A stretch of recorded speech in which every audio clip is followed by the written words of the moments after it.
Who has never had the impression of being watched, even when certain of being alone inside the house? Could it really be that you are truly alone? Sukima Onna, the girl of the cracks. The legend originating from Japan tells the story of Hiroshi, a young man who, to simplify his academic life, moved alone to an apartment on the third floor of a building in Tokyo, where it would be convenient for his commute to work and school. Being a skeptical person who never believed in ghost stories, he didn't waste his time on such nonsense until strange things started happening to him. Every day after work, upon entering his apartment and sitting in his room where he usually had his meals, he felt a strange sensation of being observed. Despite this, he looked around trying to dismiss that odd feeling. He got up and closed the curtain to make sure no one was watching him. As days went by, the strange sensation of being watched persisted every time he returned home. Whether in the bedroom, kitchen, or even the bathroom, the feeling remained. So, he began to wonder, is someone really watching me, or is it just the stress from the exhausting work routine? Nevertheless, he decided to set aside all of it. The weirdest part for him was that this only occurred after he arrived at his supposed safe haven, his apartment. One night, after his dinner, he got up and went to the kitchen to wash his plate. Because his hands were occupied, he didn't bother turning on the kitchen light. That's when he discovered where the feeling of being watched was coming from.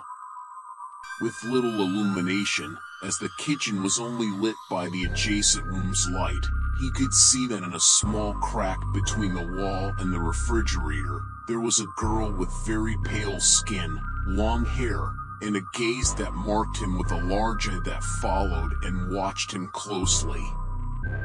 So attentive was her gaze that it seemed not to blink, just following him wherever he went. For a moment, he thought it might be just the shadow of some furniture due to the dim light in the room. Then, as he took off his glasses to clean them and see better, he heard a female voice saying, "Let's play hide and seek." At that very moment, the girl gave a subtle smile, a smile imbued with malice, and disappeared into that gap between the wall and the refrigerator. A gap so small, approximately 3 centimeters, humanly impossible for anyone to be there. He was certain that it was a ghost. He stood there paralyzed, his body frozen in fear, trying to comprehend what had just happened. As soon as he snapped out of it, he rushed to the phone to call his best friend and asked for help because he knew a lot about ghost legends. Upon hearing his friend's account, terrified by everything he had just heard, he explained that the ghost was Sukima Onna, the girl of the cracks, who terrorizes people even before the Ming era. This legend began in the 14th century. According to the tale, from her first appearance, the game of hide and seek had already begun and would only end when Sukima Onna found him and took his life as a reward.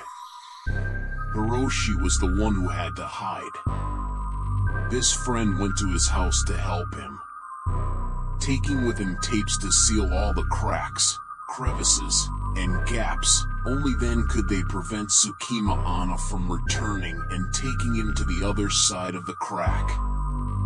They spent hours covering all the cracks and spaces between furniture and walls. Everything seemed under control. Days passed, and everything was normal. He no longer felt being observed. Nevertheless, his work and college friends noticed that Hiroshi had changed his behavior. It seemed as if he made excuses not to go back home. Until one night, after finishing his dinner in his room, Hiroshi again felt the sensation of being watched. He got up, searching for where the gaze was coming from, and that's when he saw Sukima Onna watching him from the only location in his house that was not sealed, the bottom part between the floor and the main door of his apartment. Slowly, Hiroshi put on a coat, picked up the phone, headed towards the exit of his house, and called his friend for help.